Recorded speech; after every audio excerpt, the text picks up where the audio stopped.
এক মুঠো আকাশ, এক কাপ চা, কিছু গল্প আর কবিতা, এই নিয়ে আমাদের পথ চলা।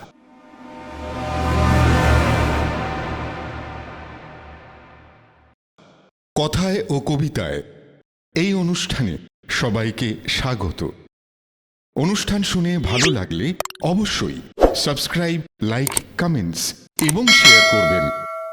ধূমপান, মদ্যপান এবং যে কোনো ধরনের তামাক সেবন স্বাস্থ্যের পক্ষে ক্ষতিকারক। আজকের গল্প প্রহরী, লেখিকা সায়ন্তনী পুততুণ্ডু। অংশগ্রহণে পার্থ, গোপাল এবং কথক। পার্থ, মধু, সুকান্ত, কৃষ্ণকান্ত, সুব্রত। সম্পাদনা অর্পিতা দাস। শব্দগ্রহণ এবং পোস্টার ডিজাইন ইন্দ্রজিৎ। প্রহরী।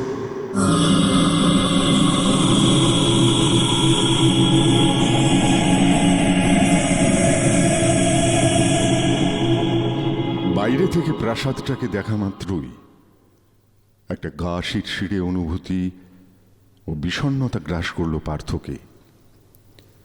কোনো এক সময় রাজমহলটা সৌন্দর্যের শিখরে ছিল। হয়তো এই বিরাট লোহার গেটের সামনে দাঁড়িয়ে থাকত সুসজ্জিত প্রহরী।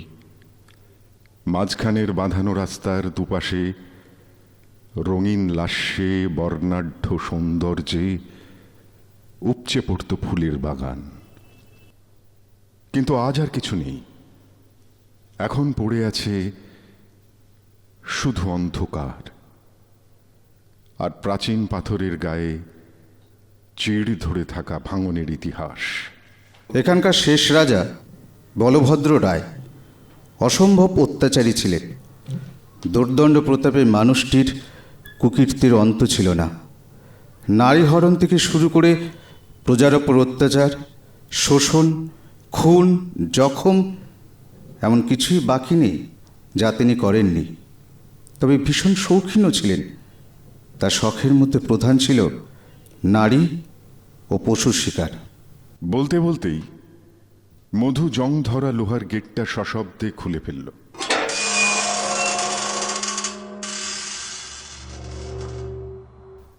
পার্থ সবিস্ময়ে লক্ষ্য করল কয়েকশো বছরের পুরনো গেটে জং ধরলেও কোথাও ভাঙেনি। খুলতেও কোনো রকম সমস্যা হলো না। শুধু একটা অদ্ভুত ভুতুড়ে শব্দ ক্যাঁচ করে প্রতিবাদ করে উঠল। সে আপন মনেই বিড়বিড় করে বলল, সব ভুতুড়ে বাড়ির দরজারই এক হাল, কেউ যে কেন এই গেটগুলোয় তেল দেয় না। মধু কথাটা শুনে আপন মনেই হাসল। এ বাড়িতে লোক কোথায় যে গেটে তেল দেবে? থাকার মধ্যে আছে রাজাদের এক বৃদ্ধ বংশধর। তাকে একরকম পঙ্গুই বলা যায়। জরাগ্রস্ত মানুষটি হাঁটাচলা করতে পারেন না, একটা হুইল চেয়ারই সম্বল। আর আছে তার বিশ্বস্ত সঙ্গী গোপাল।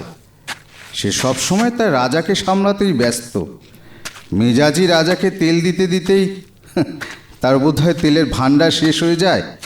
গেটে আর তেল দেবে কোথা থেকে? রাজ্য নেই, ধন সম্পদ নেই, ক্ষমতা প্রতিপত্তি নেই, এমনকি দৈহিক ক্ষমতাও নেই। তা সত্ত্বেও রাজকীয় মেজাজটা 16 আনা আছে। রাস্তার দুধারে আগাছার ভিড়। তাদের একটা জঙ্গলি গন্ধ নাকে এসে লাগছিল পার্থর। প্রবেশ মাত্রই আরও একটা অদ্ভুত বন্য গন্ধ তার সমস্ত ইন্দ্রিয়কে সজাগ করে তুলল। সে সবিস্ময়ে মধুকে জিজ্ঞাসা করল, হ্যাঁ রে, এখানে কোনো জন্তু জানোয়ার আছে নাকি? তো কাকাবাবু কি কুকুর জাতীয় কিছু পোষেন নাকি? আমি এখানে ইঁদুর ছাড়া অন্য কোনো প্রাণী দেখিনি। কাকাবাবুর রাজকীয় মেজাজ, তিনি খামোকা কুকুর পুষবেন কেন? পুষতেই যদি হয় তবে বাঘ পুষবেন। শুনেছি বলভদ্র রায়ের ভাই বীরভদ্র রায়ের একটা পোষা বাঘ ছিল, নাম শার্দুল। তখন ক্ষমতাও ছিল, আইনও করা হয়নি, তাই রাজারা বাঘ, হাতি, ঘোড়া সবই পুষতেন।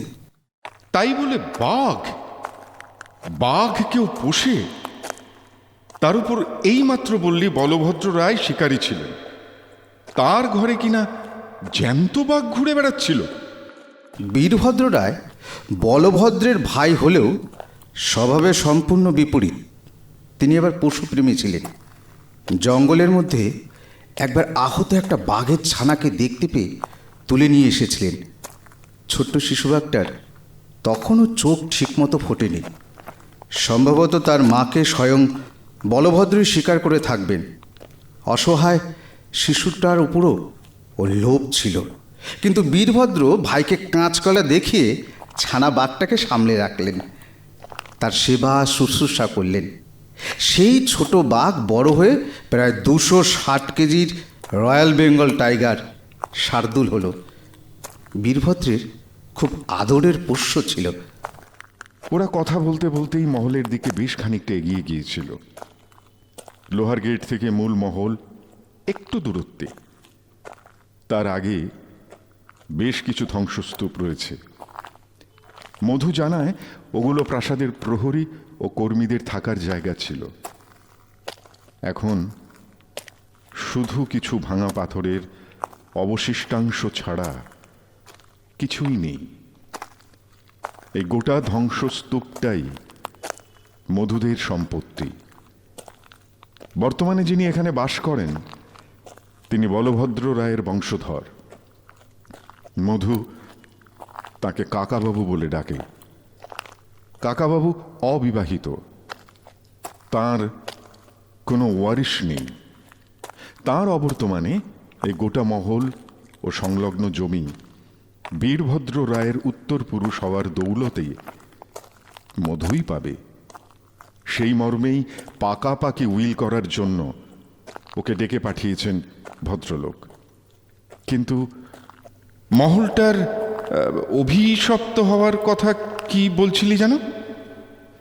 মধু যেন একটু থমকালো, তারপর ইতস্তত করে বলল, যদিও আমি অভিশাপ টভিশাপ বিশেষ মানি না, তবে শুনেছি মহলটার উপর একটা অভিশাপ আছে। আসলে তিনি এমনই মানুষ ছিলেন যিনি পৃথিবীতে কাউকে ভালোবাসতেন না, বিশ্বাসও করতেন না। একমাত্র ভালোবাসতেন নিজেকে, আর তার ঐকান্তিক ভালোবাসা ছিল রাজপ্রাসাদের প্রতি। এই মহলটার উপর এক ভয়ানক অবসেশন ছিল ওর। নিজের ভাই বীরভদ্র সাধারণ মানুষের কাছে তুমুল জনপ্রিয় ছিলেন। প্রজারা তাকে শ্রদ্ধা করত, ভালোবাসত, আর সেইটাই ওর গাত্রদাহের কারণ ছিল। তিনি ভয় পেতেন হয়তো কোনোদিনও বীরভদ্রকে প্রজারা নিজেদের রাজা বলে মেনে নেবে, তারা বিদ্রোহ করতে পারে, অথবা বীরভদ্রই প্রজাদের ফুসলিয়ে তাদের সঙ্গে ষড়যন্ত্র করে নিজেই সিংহাসনে বসবেন। এই রাজপ্রাসাদ, এই রাজ্যপাট অন্য কারো হাতে চলে যাবে তা কিছুতেই সহ্য করতে পারলেন না বলভদ্র। নেহাতে মিথ্যে সন্দেহের বশে নিজের ভাইকেই খুন করে বসলেন। শুধু সেইখানেই থামলেন না, বীরভদ্রের জ্যেষ্ঠ পুত্র দর্পনারায়ণ রায়কেও তলোয়ার দিয়ে কুপিয়ে কুপিয়ে খুন করলেন।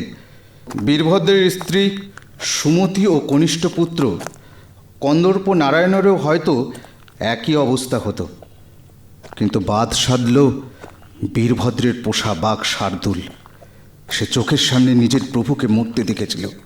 শিকলে আটকে থাকা দরুন তখন কিছুতেই কিছু করে উঠতে পারেনি।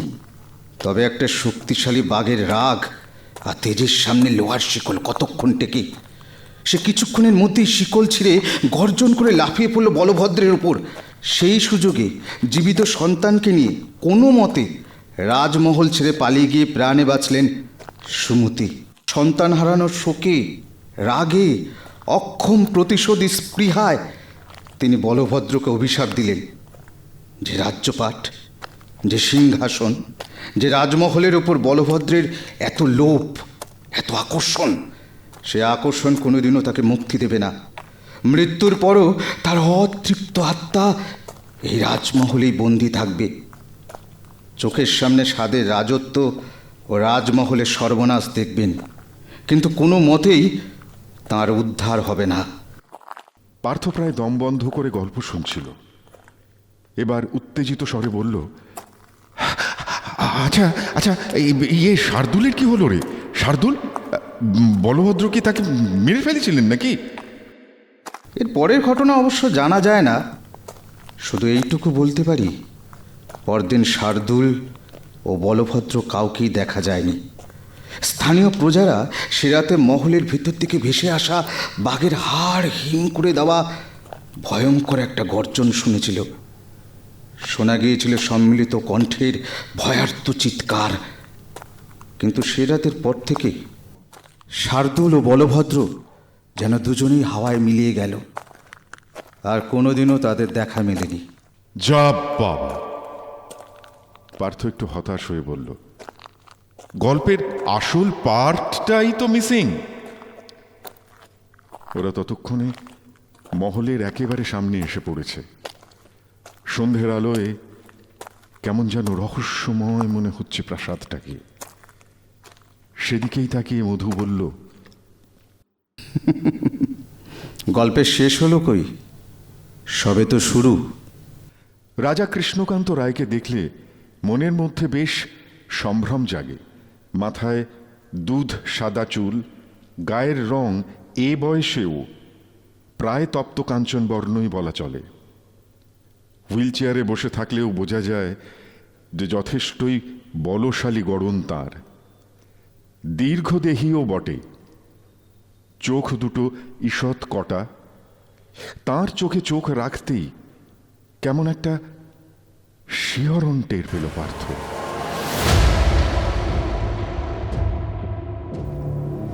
এমন চোখের দিকে বেশিক্ষণ তাকিয়ে থাকা যায় না, অস্বস্তি হয়। ও, ইনিই তবে তোমার উকিল বন্ধু? মধু সসম্ভ্রমে বলল, হ্যাঁ কাকাবাবু, ওই আমার বিজনেসের লিগ্যাল দিকটা দেখে। ব্যক্তিগতভাবে আমরা খুব ভালো বন্ধুও বটে। উকিল এনে ভালোই করেছ। বৃদ্ধ মানুষটি গম্ভীর এবং শান্ত কণ্ঠে বললেন, কিন্তু তোমার এই বন্ধুটি ওকালতির পাশাপাশি বডিগার্ডের কাজটাও জানে তো? এরকম উদ্ভট প্রশ্নের জবাব কি দেবে তা ওরা দুজনেই ভেবে পেল না। পার্থ একটু উৎসুক হয়ে জানতে চায়, না বলছিলাম বডিগার্ড কেন? সে কি মধুসূদন তোমাদের কিছু বলেনি? মধু নিজেও যথেষ্ট কনফিউজড হয়ে কৃষ্ণকান্তের দিকে তাকিয়ে আছে। ভদ্রলোক ওদের দুজনেরই অবস্থা লক্ষ্য করে একটা দীর্ঘশ্বাস ফেললেন। আসলে এই প্রাসাদটা কিছুতেই অন্যের হতে চায় না। বলভদ্র রায়ের অভিশাপের কথা নিশ্চয়ই শুনেছ তোমরা।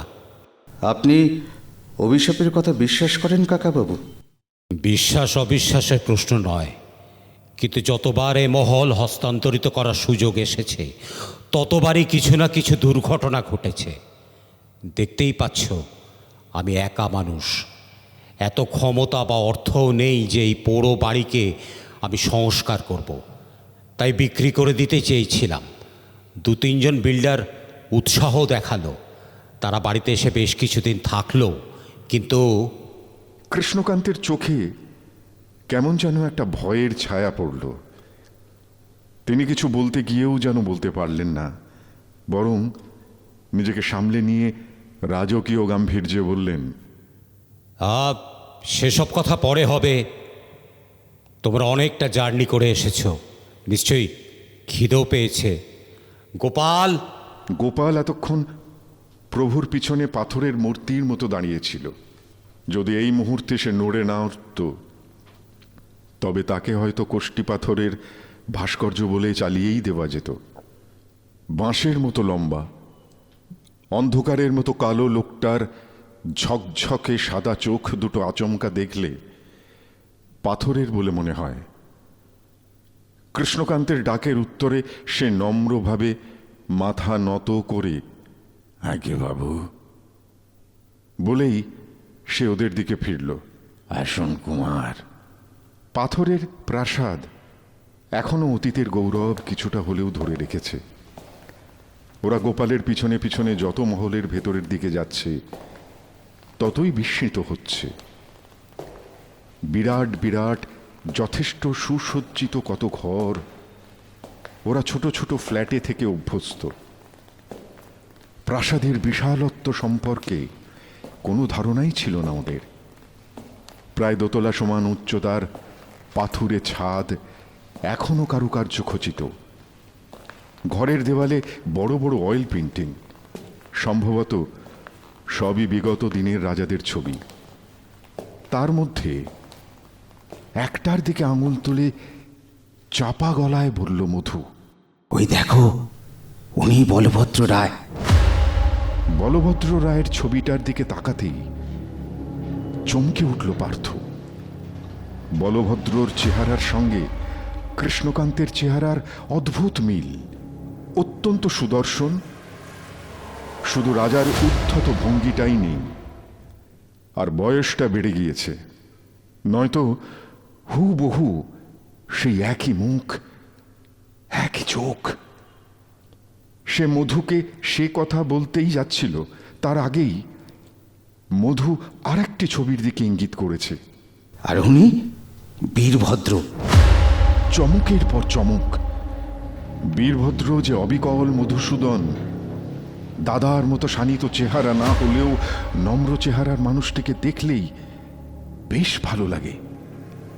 মুখখানা হুবহু মধুর মতো, যেন মধুকে দেখেই চিত্রকর ছবিটা এঁকেছেন। শুধু পরনে রাজবেশ, মাথায় ঝলমলে পাগড়ি, আর পায়ের কাছে বসে আছে প্রভু ভক্ত চতুষ্পদ। পার্থ সবিস্ময়ে দেখল, একেবারে পোষা বিড়ালের মতো আদুরে ভঙ্গিতে বসে আছে একটা প্রমাণ সাইজের বিরাট বড় রয়্যাল বেঙ্গল টাইগার। কি অদ্ভুত জীবন্ত ছবিটা! মনে হচ্ছে বাঘের চোখ দুটো যেন উপস্থিত অতিথিদের দিকে তীক্ষ্ণভাবে নিবদ্ধ। বুঝি স্থির দৃষ্টিতে এখন মেপে নিচ্ছে ওদের। সুযোগ পেলেই লাফ মেরে ছবির বাইরে চলে আসবে। শার্দুল, ছবিটা অদ্ভুত না? আমি এর আগেও এখানে বার দুয়েক এসেছি, তখনই ছবিটা দেখেছি।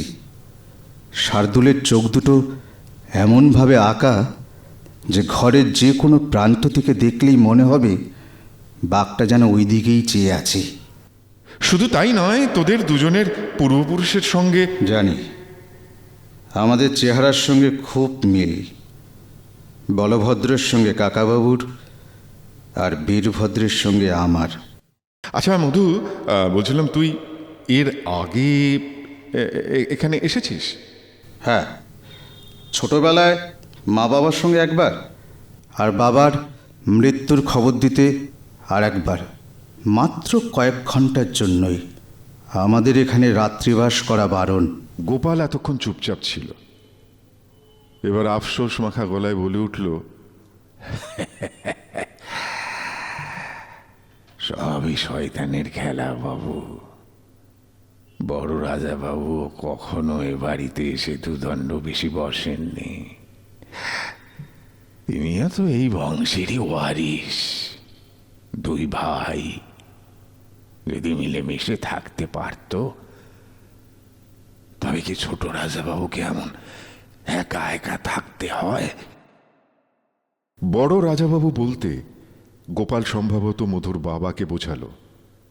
মধু বলেছিল যে বলভদ্র জ্যেষ্ঠ পুত্র হলেও তার সন্তান বীরভদ্রের সন্তানের পর ভূমিষ্ঠ হয়।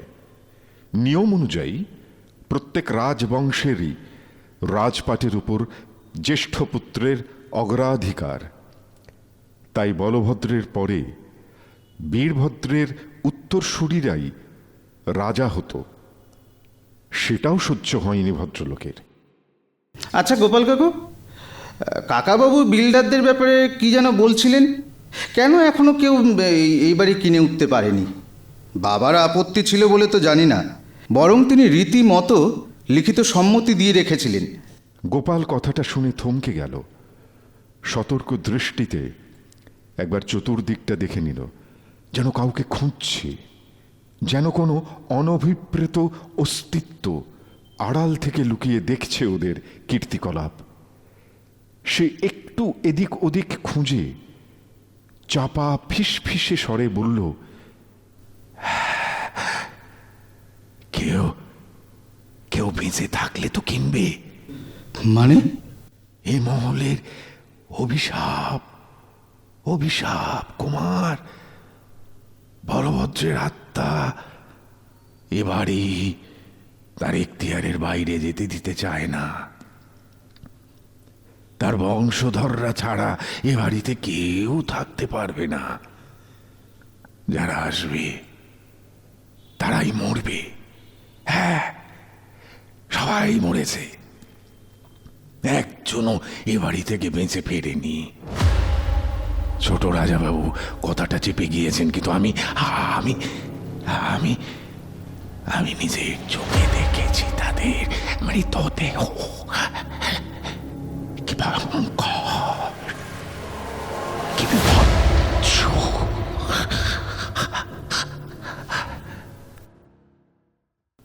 বলতে বলতেই যেন কেঁপে উঠল মানুষটা। তার দু চোখে স্পষ্ট ভয়, বিন্দু বিন্দু ঘাম জমেছে কপালে। কোনো মতে বলল সে, তার উপর আপনি আবার স্বয়ং বীরভদ্র রায়ের উত্তরসূরি, যাকে বলভদ্র চিরশত্রু ভাবতেন, যার হাতে রাজ্য তুলে দিতে চান না বলে এত কাণ্ড করেছিলেন, তারই বংশধর এ মহলের মালিক হতে চলেছি। হ্যাঁ, তাকে অসহ্য হবে। পালিয়ে যান কুমার, পালিয়ে যান। এখনো সময় আছে বলছি, পালিয়ে যান। আপনি এখনই এ বাড়ি থেকে পালিয়ে যান। এ সম্পত্তি নয়, এ সম্পত্তি নয়, এ সাক্ষাৎ মৃত্যু। গোপাল! ঘরের মধ্যে যেন অকস্মাৎ বাজ পড়ল। ওরা তিনজনেই সভয়ে দেখল যে কখন যেন ওদের অজান্তেই পিছনে এসে উপস্থিত হয়েছেন কৃষ্ণকান্ত। হুইল চেয়ারে এসেছেন বলে তার পায়ের শব্দ কেউ পায়নি। ভীষণ রাগে ধক ধক করে জ্বলছে তার দুই চোখ। চাপা অথচ ক্রুব্ধ স্বরে বললেন, কি কথা হচ্ছে?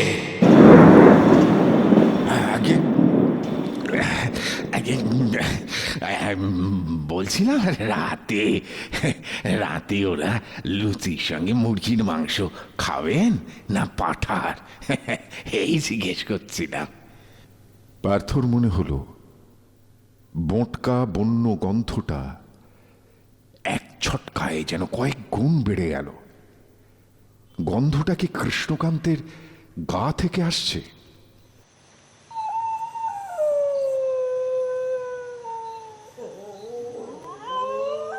রাতে কিছুতেই ঘুম আসছিল না পার্থর। চাপা একটা অস্বস্তি নিয়ে পাশ ফিরল। পাশেই অঘরে ঘুমিয়ে আছে মধু। এত নিশ্চিন্ত হয়ে কিভাবে ঘুমোচ্ছে কে জানে। এই প্রাসাদের সবকিছুই বড় অস্বস্তিদায়ক। সম্পত্তিটা লোভনীয়, সে বিষয়ে সন্দেহ নেই। প্রাসাদ ও সংলগ্ন জমি মিলিয়ে কোটি কোটি টাকার প্রপার্টি, কিন্তু তা সত্ত্বেও একটা অস্ফুট আশঙ্কা মনের মধ্যে ঘুরে বেড়াচ্ছে। পার্থ নিজেও যথেষ্ট আধুনিক মনস্ক। তন্ত্র মন্ত্র কুসংস্কার এসব সে বিশ্বাস করে না। অথচ এই মহলে প্রবেশ করার পর থেকে তার মন কু গাইছে। এখানকার কোনো কিছুই যেন স্বাভাবিক নয়। একটা অশুভ ছায়ার উপস্থিতি সর্বক্ষণ টের পাচ্ছে ও। সবচেয়ে অস্বস্তিজনক এই জান্তব গন্ধটা কখনো বাড়ছে, কখনো কমছে। যতবার কৃষ্ণকান্ত তাদের সামনে এসেছেন ততবারই গন্ধটা নাকে এসে ঝাপটা মেরেছে। ওর উজ্জ্বল ক্ষুরোধার চোখের দিকে তাকিয়ে মনে হয়েছে এই স্বাভাবিক চেহারাটার পিছনে কোনো বন্য জন্তু লুকিয়ে নেই তো। কি হলো? মধুর কণ্ঠস্বরে চমকে উঠে তার দিকে তাকালো পার্থ। সে ঘুম ঘুম চোখে পিটপিট করে ওর দিকেই তাকাচ্ছে। চোখে চোখ পড়তেই বলল, ঘুমুসনি এখনো? পার্থ এবার বিছানার উপর উঠেই বসল।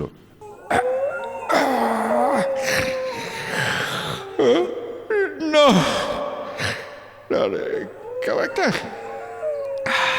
কেমন একটা আনক্যানি ফিলিংস হচ্ছে, বুঝতে পারছিস? মানে আমি বুঝিয়ে বলতে পারবো না, but I feel something is wrong. অবশ্যই something is wrong in your stomach. রাজকীয় ডিনার এমনই হয়। অ্যান্টাসিড আছে আমার কাছে, খাবি? না, তা নয়। সে মধুর দিকে ঝুঁকে পড়ে। তুই সত্যি ওই অদ্ভুত গন্ধটা পাচ্ছিস না? মানে একটা একটা কেমন যেন বিটকেল বিটকেল গন্ধ। সচরাচর বাড়িতে কোনো পোষা প্রাণী থাকলে এমন গন্ধ পাওয়া যায়। মধুসূদন জোরে একটা শ্বাস টানল। আমি তো এখনো ঘিয়ে ভাজা লুচি আর মাটন কষার গন্ধ পাচ্ছি। I am serious. চাপা গলায় ধমকে ওঠে পার্থ। আরও কিছু বলতে গিয়েও থেমে গেল। মধ্যরাতে কিরকম উদ্ভট ধাতব শব্দ শোনা যাচ্ছে মহলের ভেতরে, যেন তীক্ষ্ণ কিছু একটা কেউ টেনে হিঁচড়ে আনছে বারান্দা দিয়ে। তার সঙ্গে খট খট করে একটা জুতোর শব্দ। কেউ কেউ যেন হেঁটে আসছে এদিকেই, কিন্তু কে? এত রাতে শুনতে পাচ্ছিস মধু? কেউ আসছে, কেউ আসছে ঠিকই, কিন্তু পায়ের আওয়াজটা ঠিক স্বাভাবিক নয়। পায়ের আওয়াজও এলোমেলো। মধু কয়েক মুহূর্ত চুপ করে শব্দটা শুনল, তারপর বলল, নিখাত গোপাল কাকু নেশা করে মাঝরাতে হাঁটাহাঁটি করছে। নেশা করে হাঁটছে সেটা তো বুঝলাম, কিন্তু ওই মেটালিক শব্দটা কিসে? লোহার হিল দেওয়া জুতো পড়েছে নাকি? দাঁড়া দাঁড়া, আমি আমি দেখছি। সে আর কিছু বলার আগেই মধু বিছানা থেকে নেমে গিয়ে দরজা খুলে উঁকি মারল বাইরের দিকে। প্রথমে অন্ধকারে বাইরের বিশেষ কিছুই দেখতে পেল না। শুধু মনে হলো একটা জমাট অন্ধকার হেঁটে আসছে ওর দিকে। সে অস্তিত্বের কোনো দেহ নেই, স্রেফ উপস্থিতি আছে, এক ভীষণ সর্বগ্রাসী উপস্থিতি। এই প্রথম বুকটা দুরু দুরু করে উঠল মধুর। তার কণ্ঠস্বর একটু কেঁপে গেলেও স্বাভাবিক থাকার আপ্রাণ চেষ্টা করতে করতে বলল, কে কে? গোপালদা। আধার মাখা ছায়া শরীরটা আস্তে আস্তে এসে দাঁড়ালো ঠিক ওর সামনে। ঘরের ম্লান আলো পিছলে পড়ে মুহূর্তের ভগ্নাংশে তার হাতে কি যেন ঝিলিক দিয়ে উঠল বিদ্যুৎ বেগে। কিন্তু সে আর কিছু বোঝার আগেই কি যেন তাকে পিছন থেকে এক টান মেরে সরিয়ে নিল। সভয়ে গভীর বিস্ময়ে মধু দেখল একটা শানিত তরোয়াল হাওয়াকে ফালা ফালা করে কেটে বেরিয়ে গেল। ভয়ে তার রক্তহীন, আর একটু হলেই ওই তরোয়াল তার গলার নলি কেটে দুটুকরো করে দিত। কিন্তু কে? কে ও? স্তিমিত আলোয় যা দেখল তাতে নিজের চোখকেই বিশ্বাস হলো না। সামনে রাজবেশে কে দাঁড়িয়ে আছে তরবারি হাতে? বলো ভদ্র রায়। তার কথাটা শেষ হতে না হতেই আবার আক্রমণ। মধু কেমন যেন বিহ্বল, বিস্ময়াহত হয়ে পড়েছিল। শরীর বুঝি অবশ, কণ্ঠস্বর স্খলিত। তরোয়ালের মার তার উপর এসে পড়ার আগেই ফের পার্থ তাকে টেনে সরিয়ে নিয়ে চিৎকার করে বলল, বলভদ্র নয় মধু, কৃষ্ণকান্ত রায়।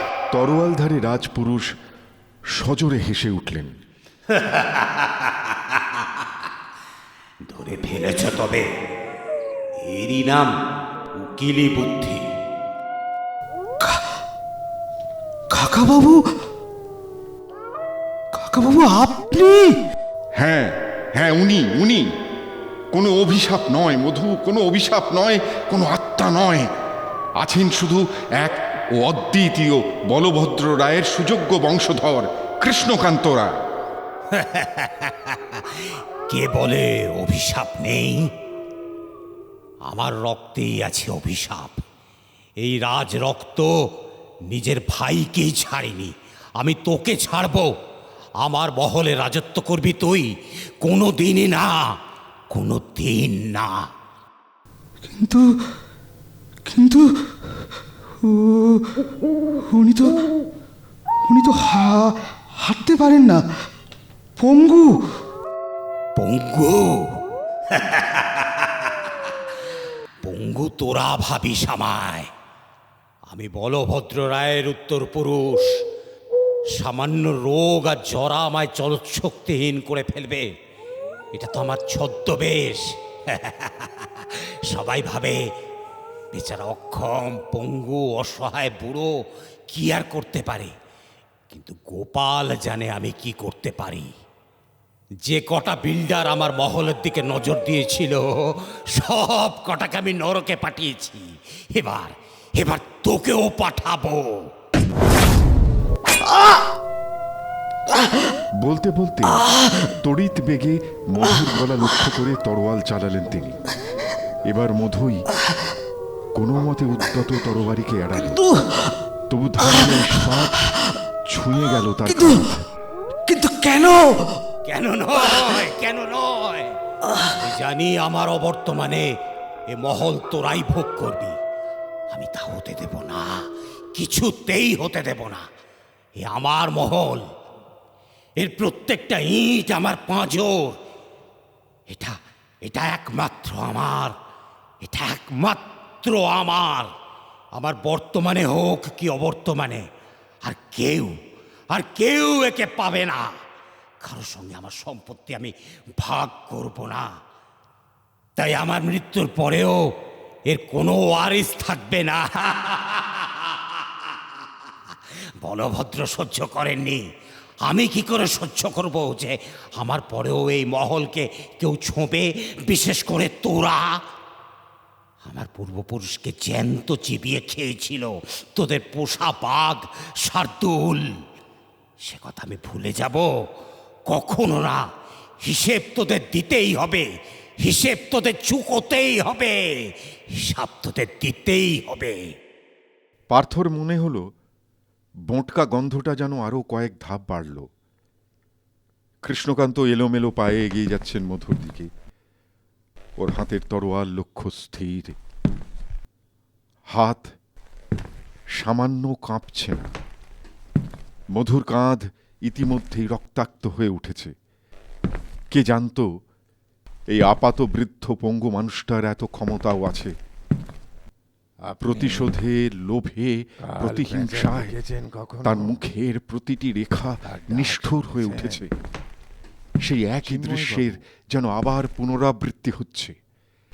কয়েকশো বছর আগে যা হয়েছিল আজও তাই হতে চলেছে। অকস্মাৎ কানের কাছে একটা প্রচন্ড গর্জন, কোনো গন্ধে ঘর ভরে গেল। মারাত্মক বলশালী কিছু একটা বিদ্যুতের মতো লাফিয়ে পড়ল কৃষ্ণকান্তের উপর। মধু বিস্ফারিত দৃষ্টিতে দেখল কৃষ্ণকান্তের উপরে কালো হলুদ ডোরাওয়ালা চামড়া মখমলের মতো ঝলসে উঠছে। তার ক্রুদ্ধ গর্জনে কানের কাছে যেন কয়েকশো বাজ পড়ল। নিষ্ঠুর শানিত দাঁত তখন চেপে ধরেছে কৃষ্ণকান্তের টুপি। কৃষ্ণকান্ত পাগলের মতো তরোয়াল চালিয়ে যাচ্ছে, কিন্তু ক্রুদ্ধ সাপদ তাকে ছাড়ছে না। ধারালো থাবায় ছিঁড়ে খুঁড়ে একসা করছে তাকে। মুহূর্তের মধ্যে শোনা গেল বাঘের ভয়াল গর্জন ও কৃষ্ণকান্তের মরণ আর্তনাদ। মধুর কি যেন হলো, সে অসহায়ের মতো হাত বাড়িয়ে দিয়ে ডেকে ওঠে, শার্দুল, শার্দুল, শার্দুল। তার হাতের তলায় মখমলি স্পর্শ। কে যেন ভিজে জিভ দিয়ে সস্নেহে চেটে দিল তার রক্তাক্ত কাঁধ। অজ্ঞান হয়ে যাওয়ার আগে মধু অনুভব করল চারটে ভারী পা তাকে ঘিরে ঘুরে বেড়াচ্ছে, পাহারা দিচ্ছে। মানুষ চিরকালই মনুষ্যত্ব ভুলেছে, কিন্তু বিশ্বস্ত প্রহরী তার কর্তব্য ভোলেনি, মৃত্যুর পরেও না। অনুষ্ঠান শুনে ভালো লাগলে অবশ্যই সাবস্ক্রাইব, লাইক, কমেন্টস এবং শেয়ার করবেন।